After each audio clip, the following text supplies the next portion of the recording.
Olá, aqui é o professor Vítor Araújo. Vamos falar sobre formas quadráticas e classificação de superfícies quádricas, baseado nas formas quadráticas. Então, começamos com formas bilineares, com preparação das formas para as formas quadráticas. Dados A e F espaços vetoriais e B do produto direto de E por F no corpo, né, uma aplicação bilinear. Ela é chamada uma função bilinear se ela for linear em cada fator, também chamada de forma bilinear. Muitas vezes ela pode ser também sesquilinear no caso de o corpo ser o corpo dos complexos. Se nós tomarmos bases de E e de F, né, os números B e J, dados pelo valor da forma no vetor UI, VJ em cada par, eles formam uma matriz, a matriz da forma bilinear B relativa às bases U e V. Okay?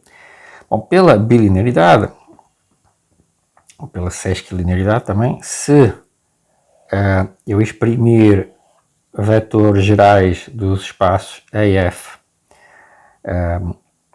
da forma compondo nas bases, né? Então a forma calculada nesses vetores gerais se exprime como uma combinação linear dos elementos das coordenadas de cada vetor nas bases vezes o B e J vezes as entradas da matriz em cada base. Ou seja, a forma bilinear fica inteiramente definida pelos seus valores numa base. Okay? Observemos que a expressão acima é um polinômio homogéneo do segundo grau nos coeficientes UV. Okay? E ele é um polinômio que tem sempre, né, grau 2, tem sempre duas variáveis envolvidas em cada monômio. Exemplos de formas deste tipo, por exemplo, a forma sesquilinear, dada pelo produto interno, em C2, né? Ou a forma a forma bilinear, dada pelo produto interno em R2. Okay? Outro exemplo é qualquer expressão do mesmo tipo com diferentes coeficientes. Né? Isto aqui é outra forma. Mais uns exemplos, né? Tem uma quantidade infinita de exemplos aqui no caso de R2 ou C2. Podemos argumentar do mesmo jeito para formas multilineares.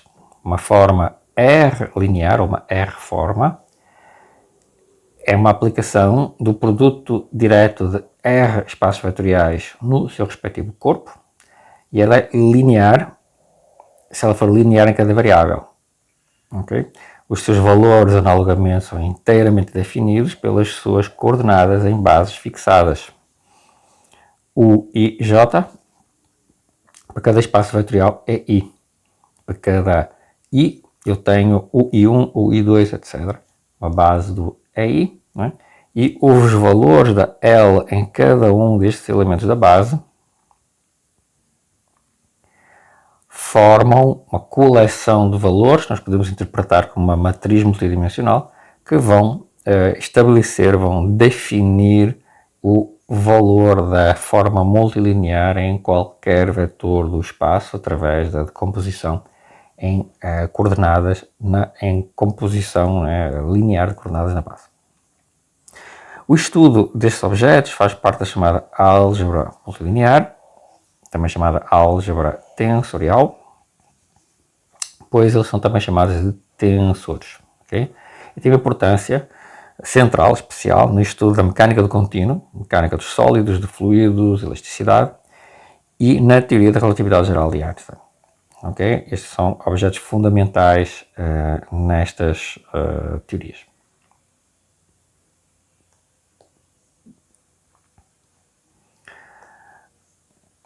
Observemos agora como funciona uma mudança de base bilinear. Ou seja, se me derem duas matrizes, né, da mesma forma bilinear nas bases UV e U', V', respectivamente, então existe esta relação entre as duas matrizes da mesma forma bilinear, okay? Onde a P é a matriz de passagem de U para U' e a Q é a matriz de passagem da base V para a base V'. Okay? E a prova está aqui, é simplesmente usar a bilinearidade para escrever a expressão geral da forma em qualquer vetor, da base, e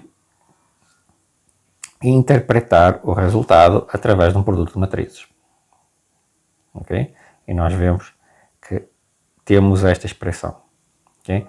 E é bom observar que esta expressão tem uma certa diferença em relação à mudança de coordenadas habituais para matrizes de operadores lineares. Okay? Isto não funciona da mesma maneira que a mudança de base da matriz de uma aplicação linear. De fato, imaginemos que E é igual a F, então a matriz de uma 2 forma, né, é sempre tomada relativamente à mesma base fixada em cada fator, okay? E não uma base distinta para cada fator. E neste caso obtemos uma expressão para a mudança de base que é P transposta vezes a base em U vezes P, em que o P é a matriz de passagem de U para U', da base U para a base U'. Certo?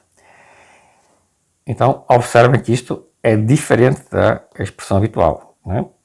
Habitualmente, nós temos esta expressão para uma mudança de base de uma matriz de uma aplicação linear T, de um operador linear. Okay? É P menos 1, a matriz de uma certa base, vezes P.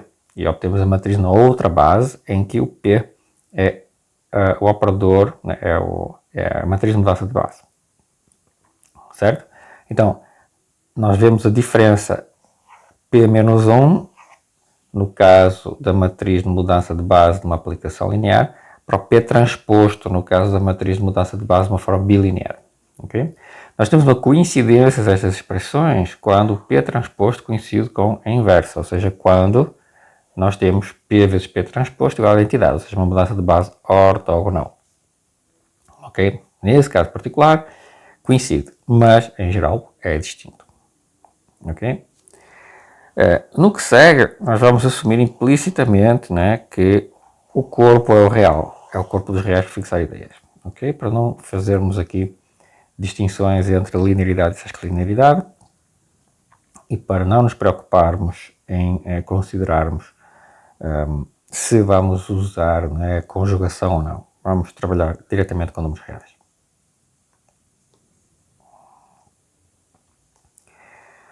Dizemos que uma 2 forma é simétrica, né, se B de UV é igual a B de VU, para qualquer U e V num mesmo espaço vetorial. Basta para isto que a matriz B seja simétrica relativamente a alguma base do espaço E. Uma 2 forma diz-se antissimétrica se, ao trocar a ordem dos vetores, eu troco o sinal da forma. Okay? E para isto, de novo, né, é suficiente que a matriz seja antissimétrica relativamente a alguma base do espaço. Observemos que uma 2 forma simultaneamente simétrica e antissimétrica é automaticamente a forma nula, pois se eu tenho que B i J igual a menos de B é igual a menos B u J u I, mas para ela ser simétrica isto tem que ser igual a B u J u I, né? Então isto implica que 2 vezes B u J u I igual a 0 e portanto B u J vezes u I é 0 para todo o I e J, uma vez que nós estamos trabalhando com o corpo dos reais, né? Mesmo valendo para os complexos, né? É um corpo de característica 0. Certo? Então, não existe uma forma simétrica e antissimétrica simultaneamente, a não ser a forma trivial nula.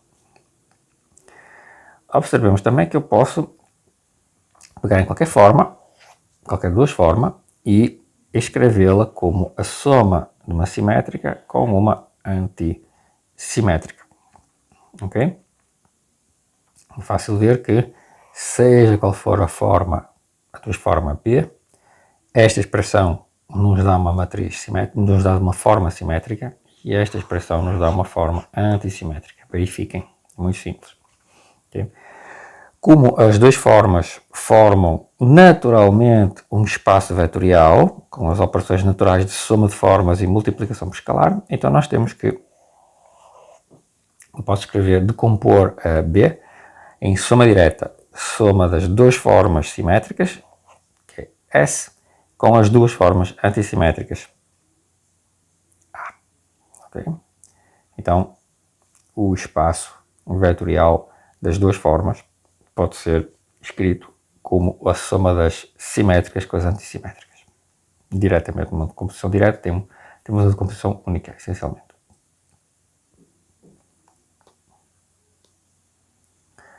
Como exemplo de construção de formas, tomemos dois funcionais lineares. Dois funcionais lineares, de E em K e de F em K. Okay? E definimos uma forma bilinear pelo produto FU vezes G de V, para todos os U's e V's em E em F. A aplicação passa a ser uma dois-forma linear, chamada produto tensorial de F e G. Okay?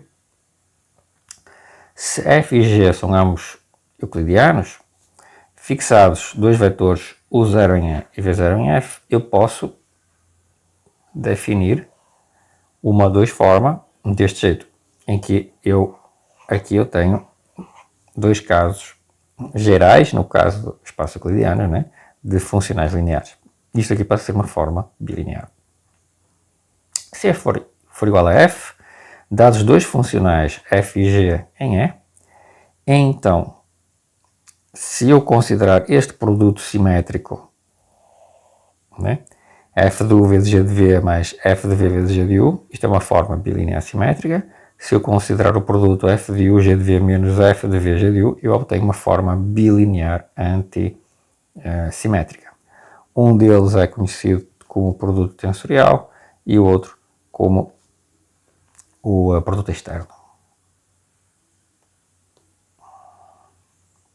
Então, um teorema de representação via produto interno, nada inesperado, né, dado que nós estamos a trabalhar, se nós tivermos um espaço de produto interno, dado um espaço vetorial euclidiano, para cada dois formas, B de E vezes E em K, existe um único operador linear de E que representa a forma via o produto interno, ou seja, B de UV é igual a o produto interno de U por L de V.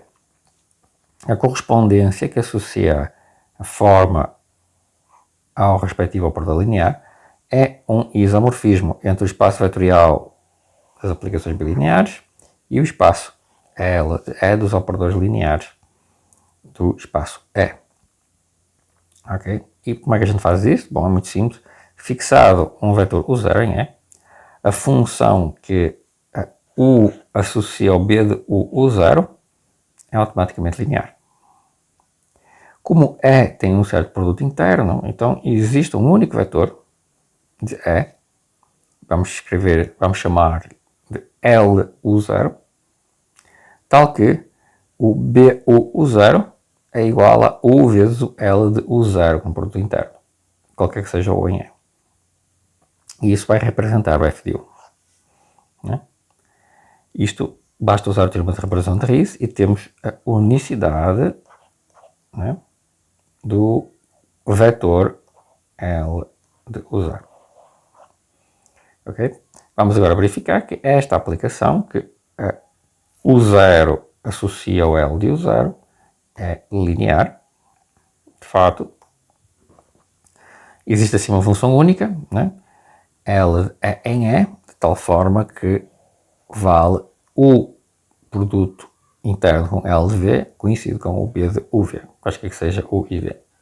L é linear porque se V1 e V2 estão em E e alfa está no corpo, então por qualquer U em E vale que o U de LV1 mais alfa de V2 é igual, por definição, a B de U com V1 mais alfa de V2. Aplicando a linearidade na segunda coordenada, obtemos B do V1 mais alfa BU V2, e isto, voltamos para a representação, é igual ao produto de U por L de V1 e ao produto alfa vezes U vezes L de V2. Usando a linearidade de produto interno, isto é a mesma coisa que o L de V1 mais alfa L de V2. Portanto, concluímos que L de V1 mais alfa de V2 é igual a L de V1 mais alfa L de V2. Ok? Temos linearidade. Observemos que isto vale mesmo que o corpo fosse complexo, porque eu estou usando apenas a linearidade na segunda coordenada do produto interno. Então, eu poderia usar mesmo o corpo complexo. Se eu tiver uma base ortonormal do E, então o elemento L e J da matriz L, né, pode ser dado por EI com produto interno de L e J, ou seja, o B de EI é J, que é o B e J. E assim, a matriz de L é a mesma matriz da forma bilinear B numa base ortonormada. Ok? Pela forma, né, como está tudo encaixado. Portanto, a correspondência entre B e L é um isomorfismo imediatamente. Ok? No caso de eu ter uma base ortonormal, eu posso verificar que o B de EI é J, vai ter que ser o EI produto com L de EJ, mas isto é exatamente a entrada L e J da matriz de L nessa base ortonormada. Ok? Portanto, o B e J numa base ortonormada coincide com a matriz de L na mesma base ortonormada e, portanto, a correspondência entre a forma bilinear e a matriz L é uma identidade, né, óbvia, portanto, é um isomorfismo.